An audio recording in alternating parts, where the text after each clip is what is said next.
Black Lives Matter.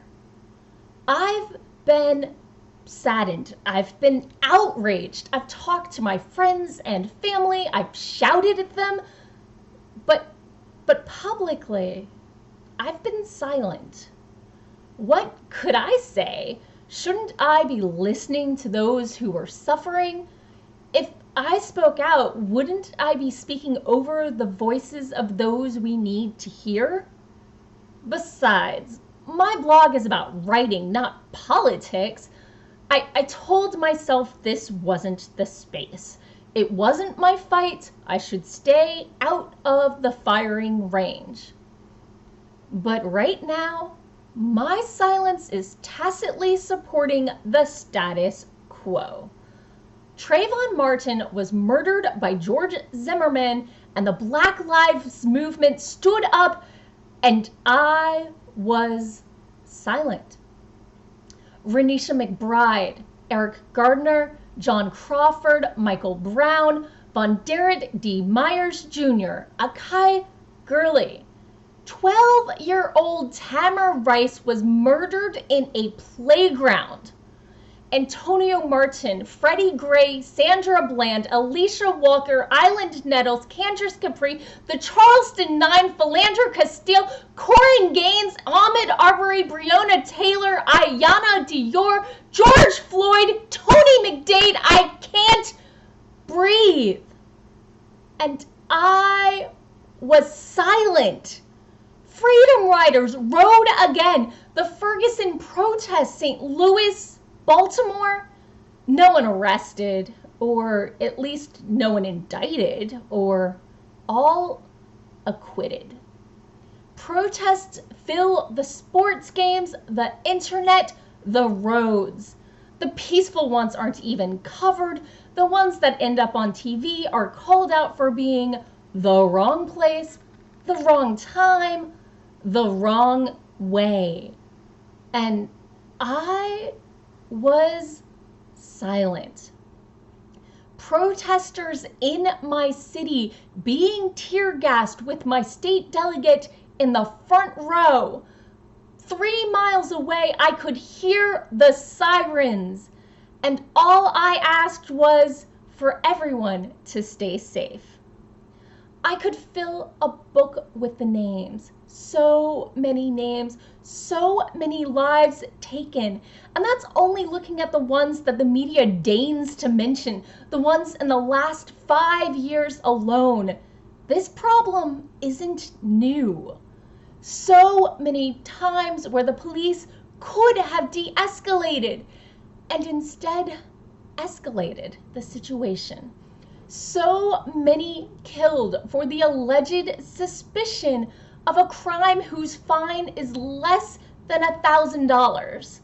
In this nation of the free, where all people are supposed to be created equal, where all people are supposed to be valued,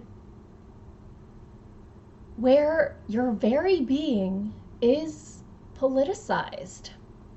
Any life experience outside of the default is seen as political. When I talk about the unique issues that women face, well, women's issues are seen as political. When Black people talk about the unique issues they face, that's political. When Black women talk about the unique issues they face, being both Black and female, well, that is extra political. Black lives matter. The Black men, the Black women, the Black trans community, the Black LGBTQA community, the Black children, all of them. But this is a writing blog. If you look at my past posts, you'll see me talking about ways to add diversity to your novels, to make sure you're not stereotyping or parodying the people you want to represent, the people you should be representing. Diversity of race, of gender and orientation, of class, of mental health condition. No matter where you go in history, life has never been as heterogeneous as the history books try to insinuate. Why should it be?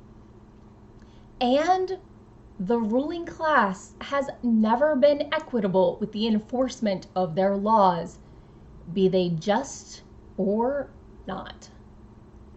Now, genre fiction, science fiction and fantasy, is the space for exploring the worst possible futures that could lay ahead if we stay on this path. As like Ebenezer Scrooge, we see the shadows of what might be, and they loom dark. Genre fiction is also a place for exploring the world that could have been if we had been better, more welcoming, more inclusive, more just. It can show a bright future of what could be if we rise to our better natures. It can help find us a roadmap forward. Genre fiction can show hope. So what do? Well, if you're in the majority culture, in this case, if you're white, it's on you to reach out and learn about other cultures, other experiences, the Black American experience. Do your research. Don't just assume you can lean on someone of the culture you wish to learn about, your Black friends and family, and make them do the heavy lifting for you. They've got enough on their shoulders already. There is a whole world out there just as entitled to the idealized versions of the freedom, justice, and liberty we were all promised. It's past time for me to speak out and stand up and fight for it. Join me.